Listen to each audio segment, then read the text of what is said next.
নমস্কার বন্ধুরা, রুহির লাইফস্টাইলে আপনাদের সবাইকে স্বাগতম। আজকে আমি বানাবো দেশি মুরগি পাতলা ঝোল। তার জন্য সামান্য কিছু মশলা লাগবে, বেশি মশলা লাগবে, যেহেতু আমি পাতলা ঝোল বানাবো। এখানে হচ্ছে দেশি মুরগি 1 কিলো মতো আছে। আলুগুলো ভেজে ডুমো ডুমো করে কেটে ভেজে রাখা আছে। আর মশলাগুলো হচ্ছে হলুদ, জিরে গুঁড়ো, লঙ্কার গুঁড়ো, কাশ্মীরি লঙ্কা সামান্য নিয়েছি, লবণ, আর এখানে হচ্ছে ধনে গুঁড়ো। আর এখানে ফোড়ন দেওয়ার জন্য হচ্ছে গোটা জিরে, দারচিনি আর তেজপাতা। আর এখানে হচ্ছে পেঁয়াজ কুচি করা আছে, 2টো গোটা কাঁচা লঙ্কা দেওয়া আছে। আর এখানে মশলাতে এখানে হচ্ছে আদা, রসুন আর গোটা জিরে, আর এখানে পেঁয়াজ, এগুলো আমি পেস্ট করব। আমি সামান্য নিয়েছি, যেহেতু আমি পাতলা ঝোল করব। আর এই দেশি মুরগির পাতলা ঝোল দারুণ খেতে লাগে। আমি এগুলো এবার মিক্সিতে দিয়ে দেবো, এটার মধ্যে বোলটার মধ্যে দিয়ে দেব আদা, রসুন আর জিরে।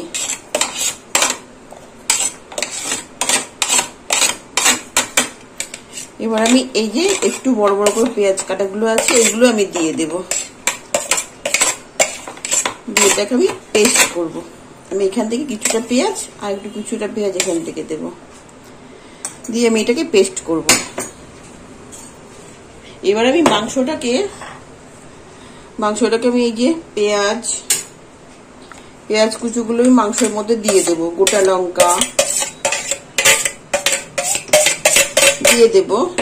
তারপরে আমি দেব হচ্ছে জিরে গুঁড়ো, হলুদ গুঁড়ো। আমি হলুদ কিছুটা দিলাম, কিছুটা আমি এখানে রেখে দিলাম, এই গুঁড়োটা পুরোটাই লাগবে। আমি হচ্ছে ধনে গুঁড়ো দিচ্ছি, তারপরে কাশ্মীরি লঙ্কার গুঁড়োটা আমি দিয়ে দিচ্ছি। তারপরে আমি শুকনো লঙ্কার গুঁড়ো দিচ্ছি, এই লঙ্কাটা পুরোটাই লেগে যাবে। আমি লবণটা পুরোটাই দিয়ে দিচ্ছি। আমি মাপ করে নিয়ে নিয়েছি যে এইটুকু লাগবে, শুধু হলুদটা থেকে হয়ে গেল। হলুদটা আমি আর একটু পরে এখন দিয়ে দিলেও হয়ে যায়, দিয়েই দিই হলুদটা। আর আমি দেব হচ্ছে সর্ষের তেল, বেশ কিছুটা সর্ষের তেল দেব আমি। স্পুনটা একটু ছোট হয়ে গেছে, আমার হাত পরিষ্কার করা আছে। আমি এটাকে এবার মাখবো, মাংসটাকে পুরো।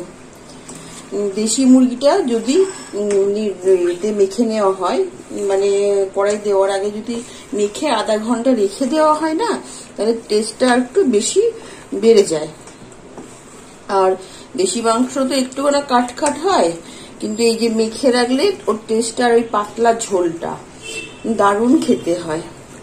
আমি অনেকবার খেয়েছি, একবার বানিয়েওছি, দারুণ হয়েছিল। আপনারাও একবার বানাবেন। আমার মাখা হয়ে গেছে, আমি এবার ঢাকা দিয়ে আধা ঘন্টা রেখে দেব, দিয়ে আমি মিক্সিতে পেস্টটা করতে যাব। পেঁয়াজ আদা রসুনের পেস্টটা এবার বানাতে যাব। আমি এবার ঢাকনাটা খুলবো, খুলে যে মশলাটা পেস্ট করলাম, ওই যে আদা রসুন গোটা জিরে মশলাটা দিয়ে দেবো। আমি এইটাতে যে মিক্সির মধ্যে যে একটু পরে যে মশলাটা থাকবে, ওটা আমি পরে জল দিয়ে ধুয়ে যখন আমি গ্রেভি বানাবো তখন আমি এটা দিয়ে দেব। এখন আমি এটা দিচ্ছি না, আমি এবার মশলাটা দিয়ে মাখবো এটা। যেহেতু আমি এক্ষুনি সঙ্গে বানাচ্ছি, তাই আমি আধা ঘন্টা রাখতে পারলাম না। আপনারা যখন করবেন তখন মশলা দিয়ে পুরো মেখে আধা ঘন্টা মেখে রেখে দেবেন। রাখা হয়ে গেছে, এবার চুন আমি কড়াইয়ে মাংসটাকে বানাবো। আমি এবার গ্যাস ওভেনটা জ্বালবো, কড়াইটা একটু গরম হোক। কড়াই গরম হয়ে গেছে, আমি এবার সর্ষের তেল দিয়ে দেবো কড়াইয়ের মধ্যে। আমি সর্ষের তেল দিয়ে দেবো।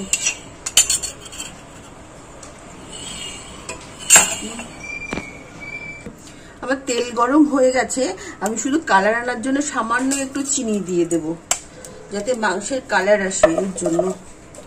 তারপরে আমি এই যে তেজপাতা, দারচিনি আর এই যে গোটা জিরে ফোড়ন দিয়ে দেব। ফোড়নটা একটু ভাজা ভাজা হবে। মশলাটা ভাজা ভাজা হয়ে গেছে, আমি এবার মাংসটা আস্তে আস্তে দিয়ে দেবো। মাংসটা দিয়ে দেবো, পুরো মাংসটা আমি দিয়ে দেবো। এর মধ্যে আমি যে মশলা করেছিলাম মিক্সির যে বোলটাতে, ওই যে জলটা আমি এর মধ্যে দেবো, ধুয়ে আমি এর মধ্যে দেবো। আমি মাংসটা একটু নাড়াচাড়া করবো, যেহেতু মাংসটা লবণ দিয়ে মাখা আছে তার জন্য এটা দিয়ে জল নাড়াচাড়া করে ঢাকা দিয়ে রেখে দেবো। ঢাকা দিয়ে থাক, আমি 10-15 মিনিট পর খুলে আবার দেখবো কতটা জল বেরিয়েছে, কি হয়েছে। আমি এবার ঢাকনাটা খুলবো। আমি এবার ঢাকনাটা খুলেছি, দেখি কত জল বেরিয়েছে। মাংসে যে লবণ দিয়েছিলাম তার জল, আমি এবার জলটা বেরিয়ে গেছে। আমি এবার দেখুন একটু নাড়াচাড়া করব, দেখবো যে এটা কি কষা কষা হয়েছে কিনা। এখনো কিন্তু কষা হয়নি, যে জলটা বেরিয়েছে পুরো জলটা, একটু জলটা শুকিয়ে যাবে, তারপরে মাংসটা কষা কষা হবে, তারপর আমি জল দেবো। কারণ এই দেশি মুরগিতে একটু সিদ্ধ হতে তো টাইম লাগে, দেশি মুরগি হচ্ছে একটু সিদ্ধ হতে টাইম লাগে। আমি আবার ঢাকা দিয়ে রেখে দেবো। আমি এবার ঢাকনাটা খুলবো। দেখুন মাংস আমার কষানো হয়ে গেছে, বুঝলেন, কষানো মাংস আমার হয়ে গেছে। মাংস আমার কষা হয়ে গেছে। এবার আমি যে মশলা করেছিলাম, যে সেই মশলার জলটা আমি দিয়ে দেব। মশলার জলটা দিয়ে দেব। আমি আরো কিছুটা জল দিতে হবে, যেহেতু আমি পাতলা ঝোল করবো মাংসের।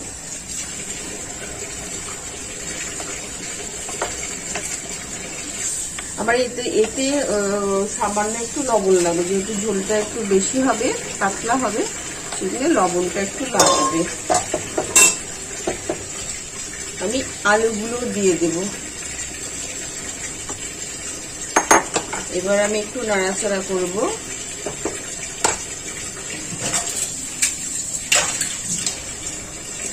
আমি এবার সামান্য একটু লবণ দিয়ে দেব। তখন লবণ আমি দিয়েছিলাম, ভাবলাম লাগবে না, তখন দেখে মনে হচ্ছে যেন এতটা ঝোল যখন হবে তাহলে লবণটা একটু লাগবে। দিয়ে আমি ঢাকা দিয়ে দেব। এবার এর মতো মাংসটা এবার হোক। মাংসটা আমি রান্না আমি করতে পারতাম না। আমি 6 মাস রান্নার ট্রেনিং দিয়েছিলাম, তারপর রান্নাগুলো শিখে নিয়েছি। সেজন্য আমি জানি না কেমন রান্না খেতে হবে, তবে বাড়ির যারা খাই তারা সবাই বলে নাকি খুব টেস্ট হয়েছে। আপনারা প্লিজ একবার এইভাবে মাংস ঝোলটা বানাবেন, দেশি মুরগির মাংসের ঝোল। এবার ঢাকনাটা খুলবো। খুলে দেখুন আমি কি মাংসটা সিমে দিয়েছিলাম। এবার আমি গরম মশলার গুঁড়োটা দিয়ে দেবো। আমি গুঁড়োটাকে জল দিয়ে ইয়ে করেছি, গুলে দিয়েছি। আমি যখন ক্লাস করতাম, উনি কিছু কিছু মানে জিনিস শিখিয়ে দিয়েছিল, যেগুলোতে মাংস কিংবা মাছ এইভাবে রান্না করলে দারুণ টেস্ট হয়। আমি এবার সিম থেকে একটু জোরে দিলাম গ্যাসটা। দেখুন এরকম পাতলা ঝোলই হবে আমার। আমি দেখি একবার আলু আর মাংস সিদ্ধ হয়ে গেছে কিনা। আলু সিদ্ধ হয়ে গেছে, দেখুন মাংসও সিদ্ধ হয়ে গেছে। এইভাবে মাংস রান্না করলে দারুণ টেস্ট লাগে। মাংস আমার হয়ে গেছে, আমি এবার এই বোলটাতে তুলবো। আমি এখানেই তুলে নেব, কিন্তু গরম খুব, সেজন্য আমি এখানেই তুলে নেব। দেখুন তুলছি, এই যে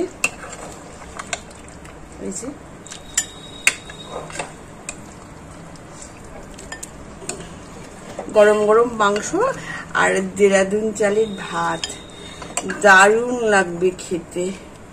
দেখুন মাংসগুলো আমি এখন তুলছি।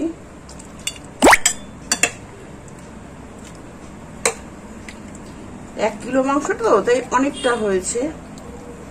তারপরে আলু আছে, আজকে আমরা জমিয়ে খাবো।